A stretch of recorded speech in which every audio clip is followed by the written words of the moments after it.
Anita beautician हत्याकांड में अब सीबीआई जांच करेगी। पिछले साल 30 अक्टूबर 2024 को हुई इस हत्याकांड की गूंज पूरे राजस्थान में सुनाई दी थी, जिसने जघन्य अपराध की हर वारदात के जख्म को ताजा कर दिया था।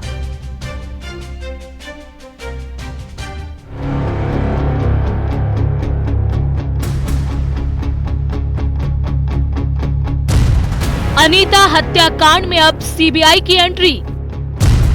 सीबीआई खंगालेगी चप्पा चप्पा, खोलेगी राज।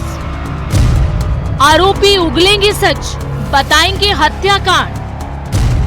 दंपति हत्यारे या कोई और भी किरदार।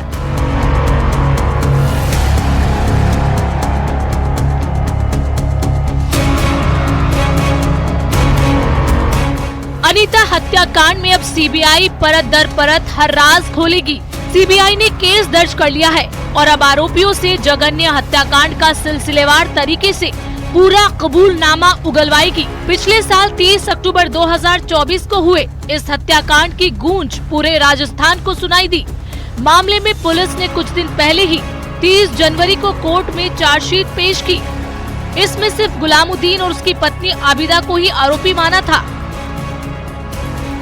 अनीता मर्डर मैटर में 90 डेज पूरे होने पर 2 आरोपियों के खिलाफ चार्जशीट पेश की गई। 2 मुलजिम हैं, जिसमें एक मुख्य मुलजिम गुलामुद्दीन फारूकी, सेकंड उसकी वाइफ है जो आबिदा, उनके खिलाफ चार्जशीट पेश की गई है। धाराएं हैं 103 और 309 और अन्य BNS धाराओं में चार्जशीट पेश की। सर, इस मामले में क्या कारण रहे हत्या के? अभी तक इन्वेस्टिगेशन लूट के उद्देश्य से ही सामने आया। क्या और भी कोई आरोपी सामने आ सकता है आने वाले दिनों? और आरोपियों के संबंध में अभी तक का तो नहीं हुआ, बट जो FSL रिपोर्ट आती है उसके बाद देखते हैं। सीबीआई की FIR में तैयब अंसारी और अनीता की सहेली सुनीता को भी आरोपी बनाया गया है।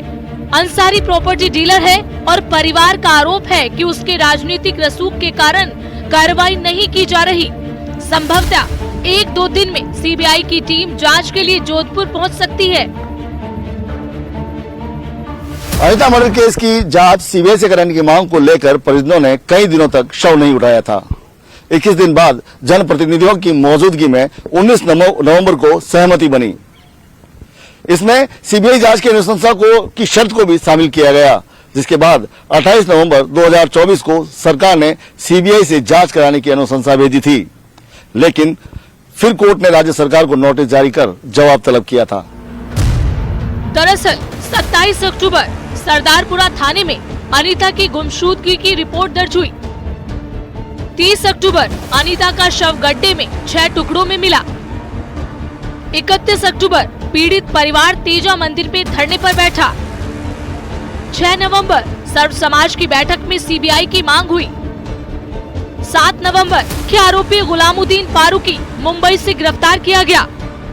इस हत्या की वजह लूट बताई गई थी, जिसके बाद परिजनों ने लंबे समय तक धरना दिया और RLP सुप्रीमो हनुमान बेनीवाल के हस्तक्षेप के बाद इस मामले की जांच सीबीआई से कराने की अनुशंसा की गई थी।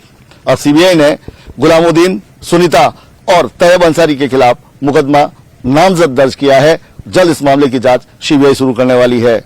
और समझौता वार्ता में यह तय हुई कि इस प्रकरण की जांच जो है वो भारत की सर्वोच्च जांच एजेंसी सीबीआई से जांच की जानी चाहिए।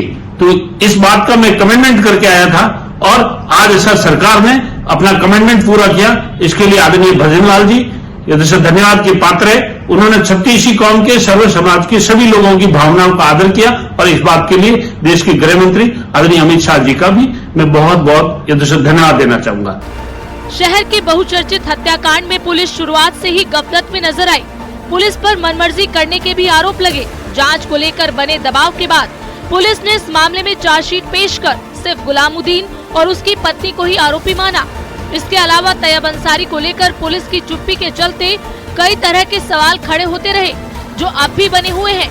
ऐसे में अब सीबीआई की जांच में इन सवालों से जुड़े जवाब सामने आने की उम्मीद परिजनों को है।